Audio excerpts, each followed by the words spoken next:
Agora vamos pensar, né, sobre a mecânica de um teste de hipótese, as etapas, né? É todo um conjunto de procedimentos bem delimitado e a gente vai ver com calma como ele funciona. Antes, vamos fazer algumas recapitulações. Voltando aqui de novo ao score Z que a gente viu desde o começo. O que é o score Z? O score Z nada mais é do que o número de desvios padrões em relação à média. Então, todo mundo aí, vocês estão me escutando?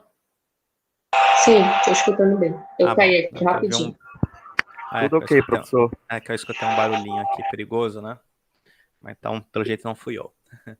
Bom, o score Z nada mais é do que o número de desvios padrões em relação à média. A gente faz isso simplesmente subtraindo da média e dividindo pelo desvio padrão.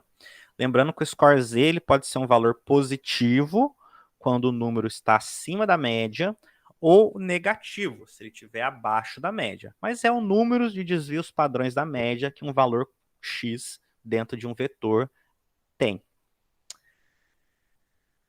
Nós falamos nas últimas aulas, né, que na estatística, quando nós falamos de valores amostrais, como por exemplo as médias amostrais, o score Z, né, de um valor amostral, ele tem uma lógica diferente do score Z de um valor unitário. Né?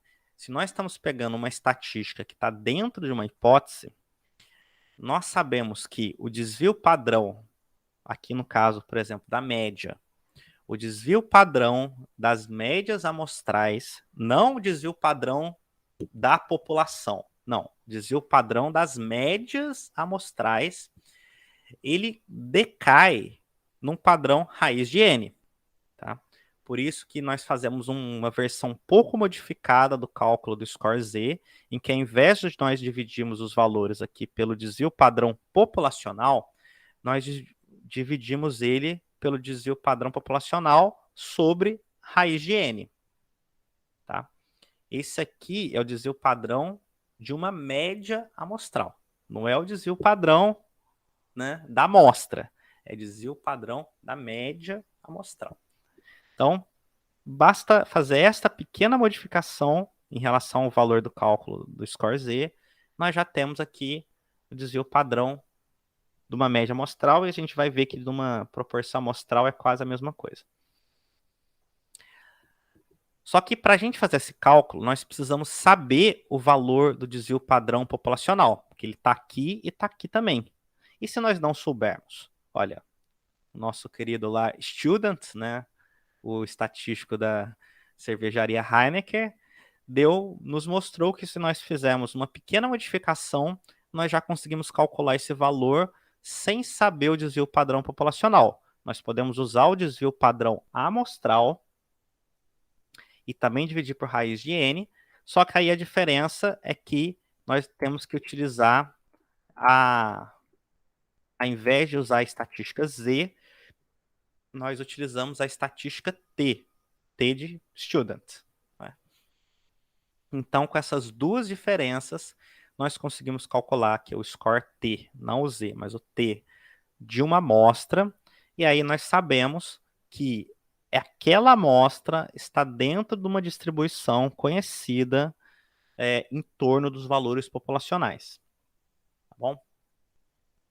E ao invés de a gente calcular uma média, se nós quisermos saber uma proporção, aí nós calculamos a proporção simplesmente multiplicando a proporção amostral vezes com seu complemento, né, o P vezes Q, que aí vai estar assim, desta forma, né?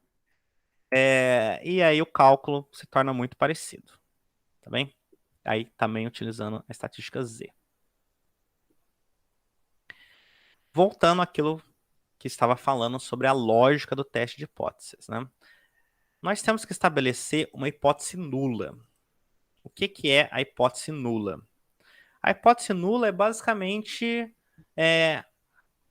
a hipótese que, se nós aceitarmos ela, nós temos que refutar a hipótese que nós estamos testando, tá bem? Então, usando aqui a linguagem do tribunal, a hipótese nula é a hipótese do réu ser inocente. Então, quando nós acusamos alguém, precisamos refutar a hipótese dele ser inocente. Então, a condenação nada mais é do que a refutação da hipótese de um réu ser inocente. Tá? E, de novo, por aquele princípio da prudência já falado na última aula, nós temos que ser muito rígidos nesse teste, ou seja, para nós refutarmos a hipótese nula, que é a hipótese, né, do réu ser inocente, nós temos que ter grande certeza. Nós temos que ter uma certeza muito alta para poder dizermos, olha, de fato, não existe chance nenhuma dessa pessoa ser inocente. Aí sim, nós temos um pouco mais de segurança para condenar ela. E aí, nós temos então o próximo passo, né, é estabelecer um valor P. Então, o primeiro passo é estabelecer uma hipótese nula. Primeiro passo de teste de hipótese, uma hipótese nula. Segundo passo, um valor P. O valor P é basicamente a chance do réu ser inocente. Qual que é o nível de certeza, né, que nós temos que ter, né, para que nós podemos dizer que, olha, a partir deste nível, a pessoa não pode mais ser considerada inocente. Um valor muito falado é o 0,05, ou 5%, que é basicamente 5% da chance da pessoa ser inocente.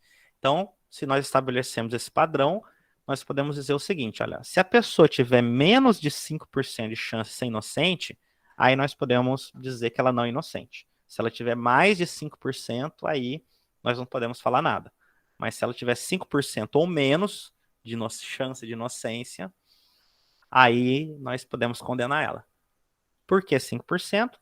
É só um padrão. Não tem nada de especial no 5%, mas é só um padrão que se convencionou. E você pode, ao invés do 5%, colocar 10%, 1%, 0,01%, o nível de confiança que você deseja. Tá?